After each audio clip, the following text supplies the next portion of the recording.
going to film a fresh, everyday spring makeup look using some of the new makeup products that I picked up recently. I hope you like it.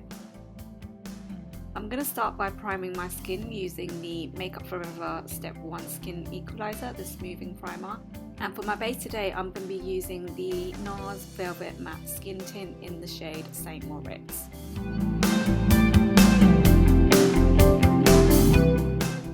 And using the Morphe M439 buffer brush, I am going to buff that into the skin really nicely so that everything's well blended. Then moving on to my brows, I'm going to be using the Anastasia Beverly Hills Brow Wiz in the shade Medium Brown, and I'm just kind of shaping and filling in my brows at the same time.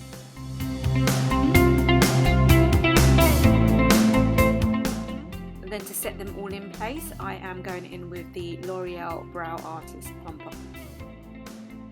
Then moving on to concealing the darkness under the eyes, I'm using the Urban Decay Complete Coverage Weightless Concealer in the shade Light Neutral. Then to add some extra highlight to really brighten up the under eye area, I'm going in with MAC's Prep and Prime Highlighter in the shade Light Boost. Then of course, using a damp beauty blender, I am going in and using a patting motion to blend that all in.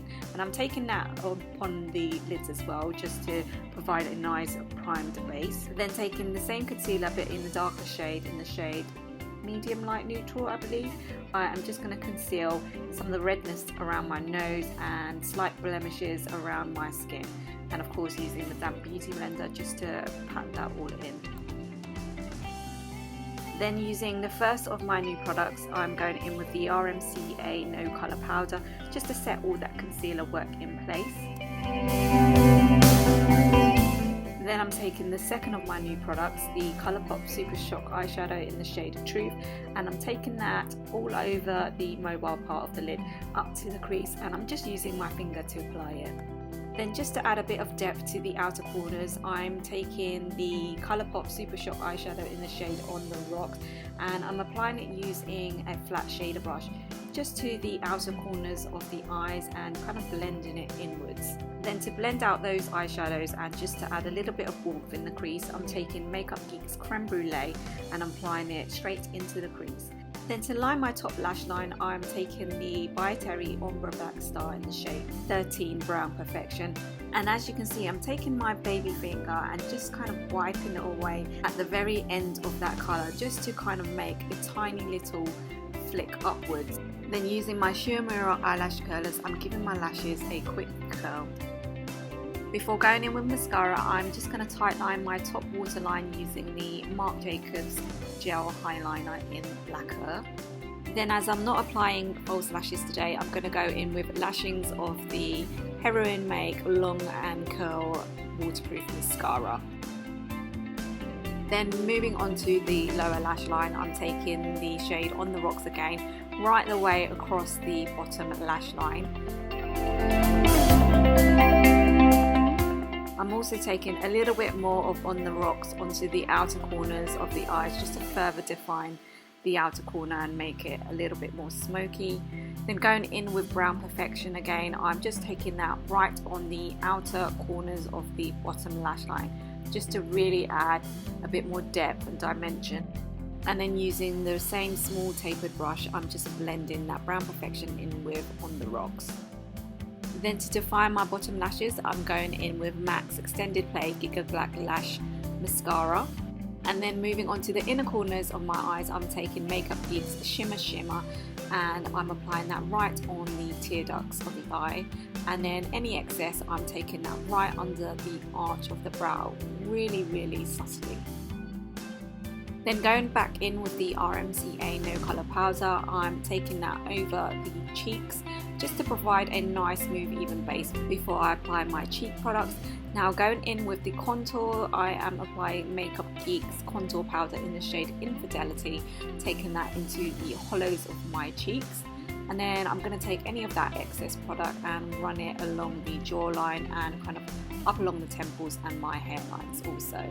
And not to forget the nose, I also like to take any excess along either side of my nose just to kind of slim it down a little. Then moving on to another new purchase of mine, I'm going to be using the bronzer in the shade Park Avenue Princess in the Tarte Park Avenue Princess Contour Palette. And I'm just taking that across the cheeks, up along the hairline, the jawline, just around the perimeter of my face to really kind of warm and bronze up the skin.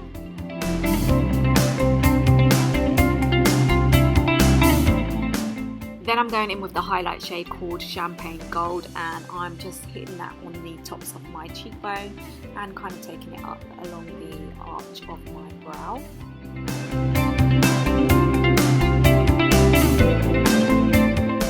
Then to add a natural flush to the cheeks, I'm going in with the blush in the shade Posh, and I'm just applying that to the apples of my cheeks.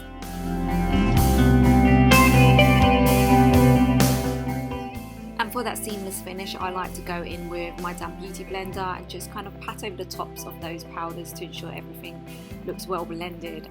Then moving on to the lips with, yes, you've guessed it, another new product, and this is the Colourpop Lippy Pencil in the shade Aquarius. This is the collaboration with Kathleen Knight. Then on top of that, I'm going in with the other half of this collaboration. It's the Lippy Sticks in the shade Aquarius again. And for me, this is just the perfect everyday nude. Then to finish off, I am going to set my makeup in place with my last new product that I've picked up recently, and it's the Makeup Forever Mist and Fix Setting Spray. And there you have it, my everyday spring makeup tutorial using lots of new products that I picked up recently. I'm sure you'll find reviews of them on the blog soon at www.facemadeup.com. Thumbs up if you like this video, and don't forget to subscribe if you haven't done so already, and hopefully I'll see you in my next video. Bye!